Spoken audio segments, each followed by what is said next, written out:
The Cure, a story of darkness, light, and Robert Smith's genius. In the dim glow of a smoky club, a figure stands on stage, backlit by ethereal purple light.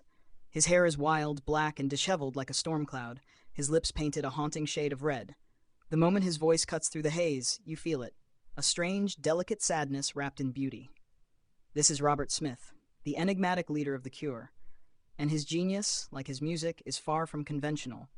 It is raw, heartfelt, and ever-changing. The Cure's story begins in the late 1970s, during a time when punk rock was blazing and music was loud, aggressive, and raw. But even from the start, Smith was different. With The Cure, he wasn't interested in shock or anger. He was more drawn to the depths of human emotion, the things people kept hidden. Where others screamed rebellion, he whispered despair, love, and longing. Smith's vision was clear. He wanted to write music that captured both the fragility and intensity of life. The first glimpse of his genius came with Three Imaginary Boys, The Cure's debut album. It was sparse, minimalistic, and raw, a reflection of the punk era but tinged with melancholy. While other bands were rebelling against society, Robert Smith was rebelling against the conventions of punk itself. He was already pushing the boundaries of what punk could be, mixing in elements of post-punk and what would later evolve into gothic rock. But this was just the beginning. As the years went by, Smith's genius began to unfurl like a black rose in bloom. With albums like 17 Seconds and Faith, The Cure's sound became darker, more introspective. It was here that Smith began to craft the haunting, atmospheric soundscapes he would become famous for.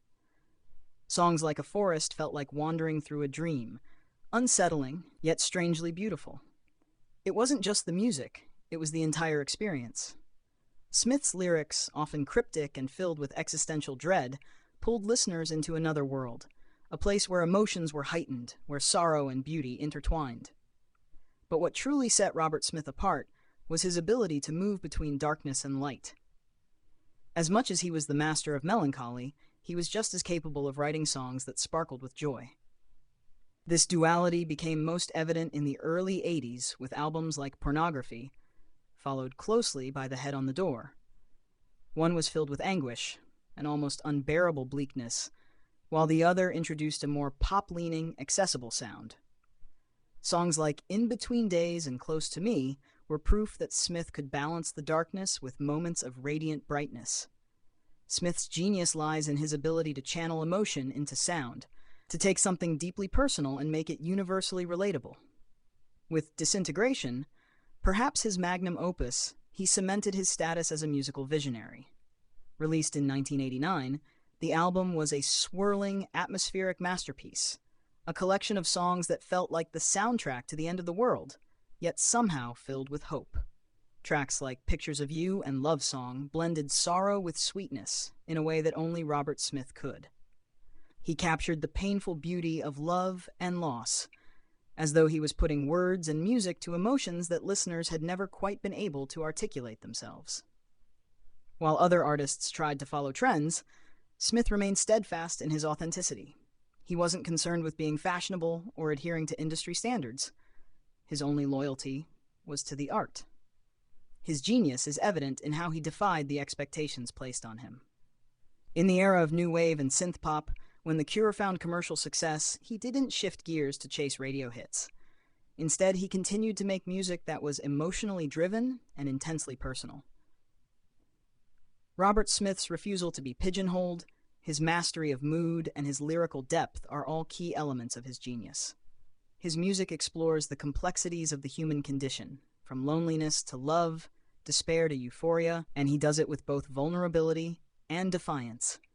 This is a man who, for decades, has stayed true to his art, even when the world around him has changed drastically. He remains an icon not because he chased stardom, but because he created a world for people to disappear into, a world where feelings matter and where the strange beauty of existence is celebrated. Smith's genius isn't just in the music itself, but in the way he gave fans a place to belong. For the misfits, the dreamers, the ones who felt out of step with the world, The Cure was a refuge. With his brooding lyrics and the ever-present catharsis in his melodies, Smith made people feel understood. He captured their pain, their loneliness, and their moments of joy in a way that transcended music. Fans didn't just listen to The Cure, they lived through it. And here's the true essence of Robert Smith's genius. He never stopped evolving.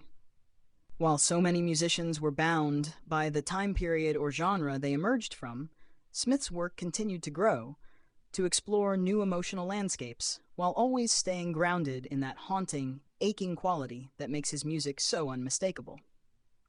Robert Smith is a genius, not because he writes hit songs or changes with every trend. He is a genius because he found the universal in the deeply personal. He's a genius because he gave voice to the shadows we all carry, but he never forgot to leave a little room for light.